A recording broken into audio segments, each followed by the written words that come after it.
Olá, temos ministrado a respeito do tema Cristo na crise e hoje chegamos aí ao terceiro momento ou à terceira parte dessa série de mensagens. Hoje eu quero dar sequência àquilo que comecei domingo passado, quando lendo o texto de Neemias no capítulo 1, percebemos ali na experiência de Neemias diante de um tempo de crise, uma posição assumida. E ele vai trazer para nós um ensino muito prático de como devemos nos portar em tempos de crise. Algumas considerações, alguns conselhos em tempos de crise. Eu quero ler então esse texto sagrado, como registra lá Neemias capítulo 1, versos de 3 a 5, diz assim a palavra de Deus. E no final leremos o verso 11. E disseram-me, os restantes que ficaram do cativeiro, lá na província, estão em grande miséria e desprezo, e o muro de Jerusalém fendido e suas portas queimadas a fogo. E sucedeu que, ouvindo eu estas palavras, assentei-me e chorei, e lamentei por alguns dias, e estive jejuando e orando perante o Deus dos céus. E disse, Senhor Deus dos céus, Deus grande e terrível, que guarda a aliança e a benignidade para com aqueles que o amam e guardam os seus mandamentos. Senhor, estejam, pois, atentos os teus ouvidos à oração do teu servo e à oração dos teus servos que desejam temer o teu nome. E faze prosperar hoje o teu servo, e dá-lhe graça perante este homem. Então era eu copeiro do rei. Neemias capítulo 1, versos de 3 a 5, depois o verso 11. Esse é o texto que acabamos de ler. A semana passada eu fiz algumas considerações, quero fazê-las novamente de forma muito objetiva. 3 considerações iniciais. Eu dizia que toda crise produz uma imensa carga emocional. Não é possível estarmos vivendo um tempo de crise e o nosso emocional não estiver nessa condição de aperto. É imensa carga emocional em tempos de crise. Também vimos que nesses tempos de crise, normalmente vamos estar debaixo de uma grande pressão. A crise exerce uma grande pressão sobre nós. Não apenas produz uma grande carga emocional, como também exerce uma grande pressão. E dizia também, uma última consideração, que em tempos de crise é o momento mais fácil de tomarmos decisões. Simplesmente porque estamos em busca de alívio e, sobretudo, alívio rápido. E, naturalmente, na busca por alívio, podemos meter os pés pelas mãos e não encontrarmos uma decisão que possa trazer ganho. E, às vezes, ao contrário, gera ainda mais peso e transforma aquilo que era um problema já tenso, grave, num abismo de problemas. Portanto, feito essas considerações, eu disse a partir do texto de Neemias, pelo menos 3 conselhos práticos para quem quer, em tempos de crise, enfrentar a crise, superar a crise e ter vitória. Primeira coisa que eu disse, que nós precisamos ser capazes de termos ouvidos atentos. Em tempos de crise, não podemos nos dar o luxo de ouvir apenas a nossa consciência, apenas aquilo que achamos por correto. Certamente, iremos ter prejuízos. Primeiro porque não iremos enxergar direito. Você já esteve sob pressão, já esteve vivendo esse tempo em que uma grande carga emocional estava sendo vivenciada, não se pensa direito nessa circunstância. E naturalmente, não iremos ouvir o nosso próprio coração na certeza de acertar numa decisão. Devemos ouvir o nosso coração. Mas no tempo de crise é preciso ouvir e considerar outros conselhos, outras opiniões. E sobretudo, parar para dar ouvidos àquilo que Deus, o Senhor dos Senhores, tem para dizer a respeito desse tempo de crise. E Deus tem muito o que dizer.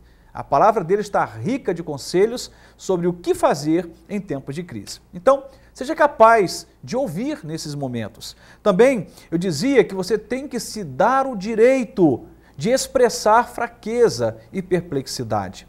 Não adianta bater no peito e dizer está tudo bem. Não é uma boa saída. Esse orgulho não vai te levar a lugar nenhum. É preciso humildade. E sendo humilde, reconhecer, não estou bem, não estou vivendo meus melhores momentos. Está assim, e você então relata, abre o seu coração, rasga o seu coração e se permite, naquele tempo de fraqueza, expressar a fraqueza e até mesmo expressar a perplexidade. Como o texto diz, ele, ouvindo a notícia, ele se assenta ele chora, ele lamenta. Neemias esteve ali experimentando, naquele momento, uma grande fraqueza. E ele se dá o direito de ser fraco quando era a hora de ser fraco. Mas ele não fica no lamento. Portanto, eu falei do terceiro conselho na semana passada. Eu dizia que eu e você precisamos ter uma reação para além do lamento. É preciso, então, uma decisão. Eu decido me levantar. É bem verdade que muitos ficam tempo demais no lamento. E quando você lamenta por tempo demais, automaticamente você se perde nesse labirinto que você mesmo constrói por conta do lamento. Você não vê mais saída, você não encontra perspectiva. Então, esteja com os ouvidos atentos. Se dê o direito de ser fraco, de expressar fraqueza e tenha você uma reação para além do lamento. Essas foram as 3 considerações, ou melhor, os 3 conselhos práticos que eu compartilhei na semana passada. E hoje eu quero terminar esse texto de Neemias, nos preparando então para a última mensagem que se dará na semana que vem. O texto vai deixar então para nós algumas notícias. Primeiro, ele ouve, depois a Bíblia diz que ele fica chocado com aquilo, portanto ele se assenta, chora, depois ele lamenta por alguns dias, mas na sequência vamos ver Neemias arregaçando as mangas e tomando uma posição. A Bíblia diz que ele começa orando e jejuando ao Deus dos céus. Ele começa orando e jejuando ao Deus dos céus. Isso então nos mostra pelo menos 2 conselhos práticos. O jejum tem um princípio e comunica uma verdade tremenda para nós. E a oração, da mesma forma, tem um princípio espiritual e comunica uma verdade tremenda para nós. Quando falamos de jejum, estamos falando da mortificação da vontade humana, da carne. Veja, quando você jejua, se você já fez isto, o jejum não é abster-se de comida apenas. Não é, nunca foi. Jejum não tem nada a ver com regime, não tem nada a ver com privação de alimento. Jejum, na verdade, é um comunicado que você faz para a sua carne, para o seu corpo, de que há uma lei maior, há uma ordem soberana sobre você, que é celestial e não carnal. É uma forma de você subjugar a sua carne, dando espaço para uma lei divina, dando espaço para a vontade soberana de Deus. Esse é o princípio do jejum. Muitos acabam abstendo-se de alimento, não comendo por dias, mas sinceramente isso não é um jejum. O jejum pode até estar acompanhado e deve estar acompanhado de abstinência de alguns alimentos por alguns horários, mas sobretudo é a mortificação da carne. Em outras palavras, é uma forma de você pegar o seu ego inflado e você então apresentar esse ego inflado para Deus, levá-lo a se curvar diante da soberania de Deus e deixar bem claro que não mais a sua vontade, mas a vontade de Deus prevalecerá. É você se curvar diante de Deus e pegar esse ego seu inflado, de nariz em pé, e dizer, olha, a partir de hoje, não mais eu, mas a vontade de Deus e o próprio Deus governará sobre mim. Em tempos de crise, a melhor coisa que tem é focar naquele que tem resposta para nós. A Bíblia diz que assim como os céus são mais elevados do que a terra, assim são os pensamentos de Deus em relação aos nossos pensamentos.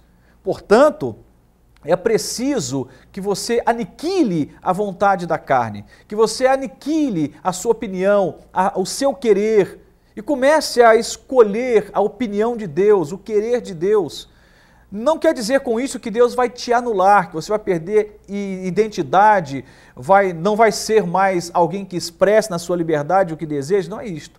Deus respeita a sua escolha, mas há momentos, e a crise é um desses momentos, que a nossa vontade pouco nos ajudará. É preciso, então, recorrer à vontade de Deus. É preciso nos curvarmos diante do Senhor, o jejum nos chama a atenção para isto, e dizer, Senhor, governa, reina sobre mim, seja a tua vontade e não a minha. Também vamos perceber que além de reagir com essa mortificação da carne, ou seja, pegando o ego e o fazendo curvar-se diante da soberania de Deus, também vamos perceber que ele vai orar, não só jejuar. E a oração é um reconhecimento que as respostas em tempos de crise não vêm de nós mesmos, vêm de Deus. Isso nos remete ao endereço, nos remete ao lugar e à pessoa.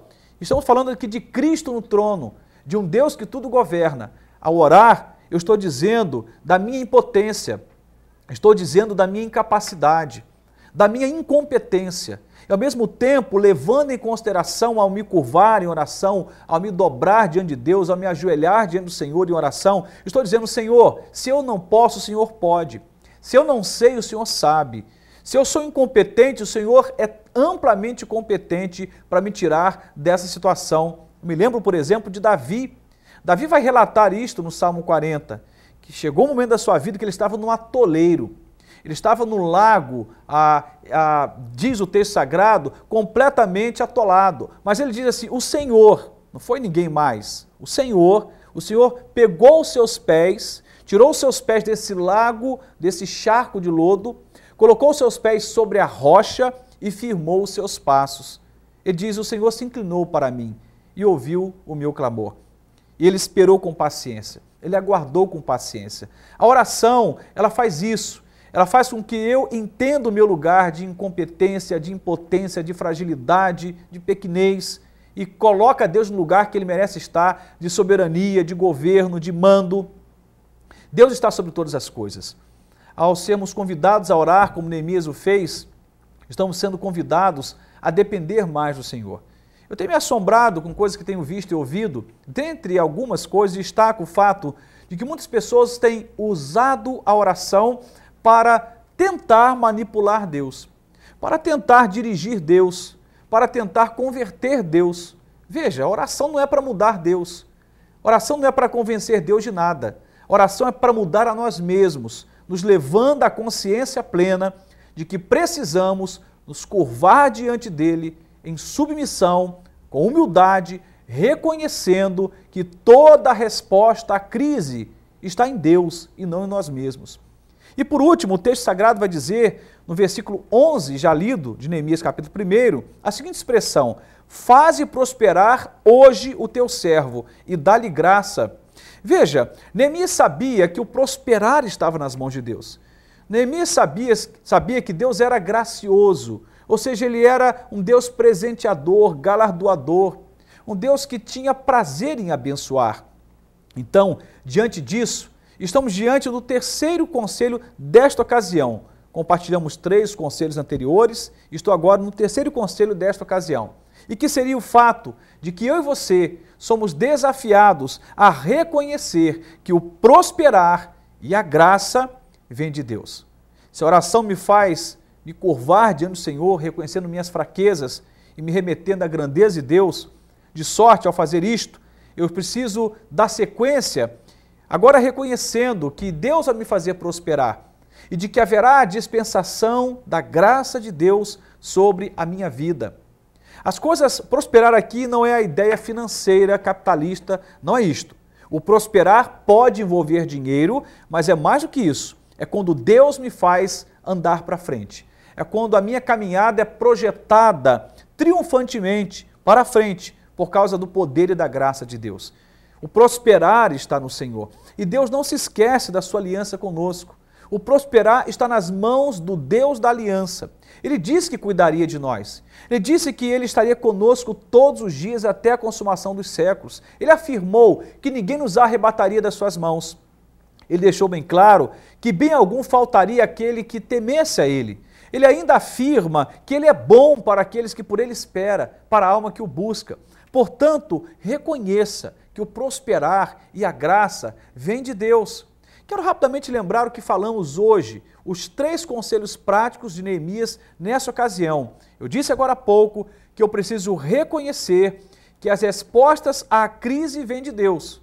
Portanto, sou convidado a mortificar a minha carne, a fazer com que o meu ego inflado se curve diante da soberania de Deus e diga para si mesmo, não mais eu, mas o Senhor. Não a minha vontade, mas a dele. Diz também um segundo conselho, que eu e você precisamos nos lembrar que o Senhor não se esquece da aliança dele. Portanto, ele nos convida a compreender a necessidade desta reação. E esta reação que ele espera de mim e de você não é eu e você irmos sozinhos para o campo de batalha, mas na dependência dele, fazermos o que temos que fazer. Reconheça que o prosperar e a graça vem de Deus. Se lembre que o Senhor não se esquece da aliança feita com você. Reconheça que as respostas à crise vêm do Senhor. Mortifique a sua carne. Quanta gente, não são poucos não, quanta gente com o ego inflado, cheio de verdades. E aí, de repente, vem uma doença grave, uma falência no casamento, uma crise terrível na família, um problema na empresa, uma falência, de repente, num projeto que você estava empreendendo, e aí chega um momento em que você tem que reconhecer que você não pode, que você não é capaz, mas existe alguém que tudo pode, e diz a palavra que nenhum dos seus propósitos poderá ser impedido. Deus é Deus que faz. O agir, o efetuar, o querer está nas mãos do Senhor. Então, enfrente a crise, enfrente com fé, com dependência, com jejum, com oração, com verdade, mas não abra mão de lutar, porque a vitória vem ao final. Deus é contigo. Que Deus te abençoe em nome de Jesus. Amém.